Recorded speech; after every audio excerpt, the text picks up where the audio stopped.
Two pieces of good news for Israel at once. Donald Trump urged the Crown Prince of Saudi Arabia to normalize relations with Israel as soon as possible and join the Abraham Accords, since the war in the Gaza Strip is over.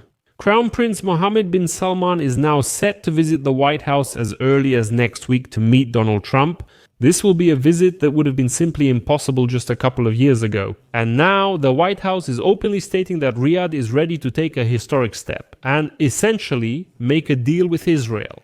The war in the Gaza Strip was one of the main obstacles to normalizing relations between Israel and Saudi Arabia. But of course it was far from the only one. However, United States officials claim that most of Saudi Arabia's demands for normalization have now been met and bin Salman is ready to move towards signing an agreement. At the same time, Israel is seeking to sign a new, now 20-year security agreement with the United States, doubling the usual term and adding a provision. America. First and foremost, to secure the support of the Donald Trump administration and bypass the opposition from the Make America Great Again movement. And this time, Israel is expecting much more military aid. My name is Pechiy. Let's discuss this topic together, but before we start, I ask you to subscribe to this channel, like this episode, and leave any detailed comment under this video. Also, subscribe to my Telegram channel, Pechiy News. The link is in the description of this video. There we publish breaking news as it comes in.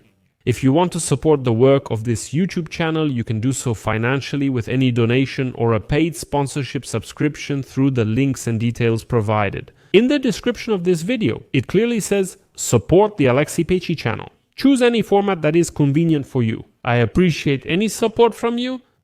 So Axios reports that last month, in a phone conversation, President Trump told Saudi Arabia's Crown Prince Mohammed bin Salman that, with the end of the war in the Gaza Strip, he expects Saudi Arabia to move toward normalizing relations with Israel. And today, American officials have told the Saudis that they are very hopeful for progress on this issue during the meeting between Donald Trump and Mohammed bin Salman next week at the White House.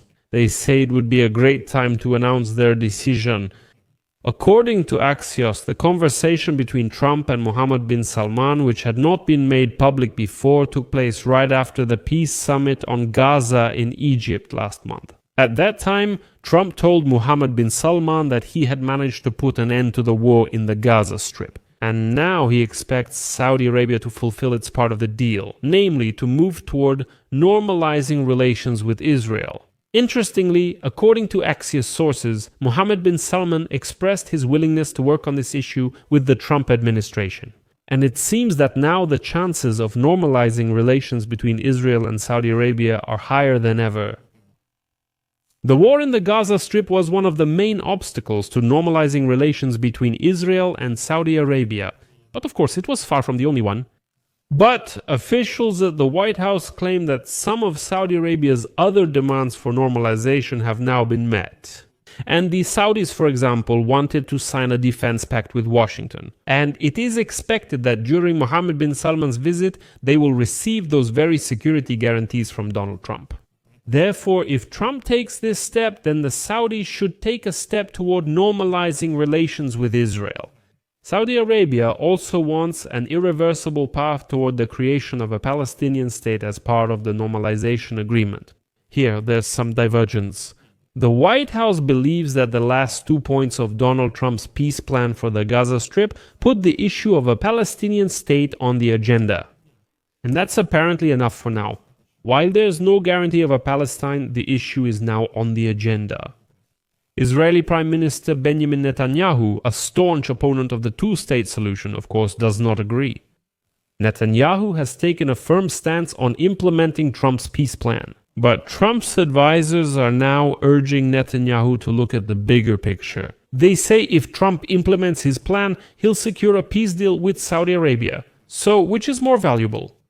You kind of have to weigh it on the scales.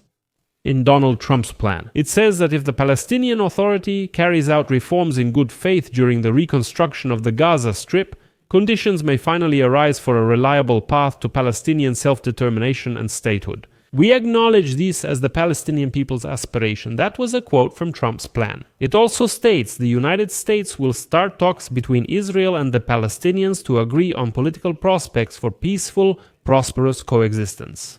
There's no direct reference that Palestine will definitely be created. That's why there are doubts that this meets Saudi Arabia's requirement for, quote, a reliable, irreversible, and time-bound path to Palestinian statehood. So obviously there are no deadlines, no guarantees, but it's stated that if the Palestinians carry out reforms, become more civilized and so on, then maybe this issue will be raised. And, well, at the very least there will be peaceful coexistence.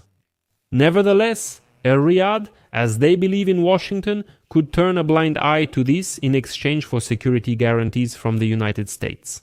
And here I'll quote one of Axios's sources. Our message to the Saudis is this: we did everything you asked for. Now there are things that President Trump wants, for example, normalization of relations with Israel.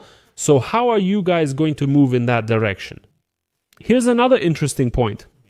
Netanyahu recently handed over a package of documents on the normalization of relations with Saudi Arabia to his trusted representative Ron Dermer, who continues to serve as a special envoy, although he was removed from the position of minister there. And now Dermer has already handed this package over to United States Vice President J. Vance and Secretary of State Mark Ruby, so they can discuss this issue of normalization with the Syrians and Saudis. Syrian President Ash-Shara has already visited the White House, and they're now working on further normalizing relations. Now it's Saudi Arabia's turn, so it's worth waiting for bin Salman's visit to the White House, because this visit could clarify a lot.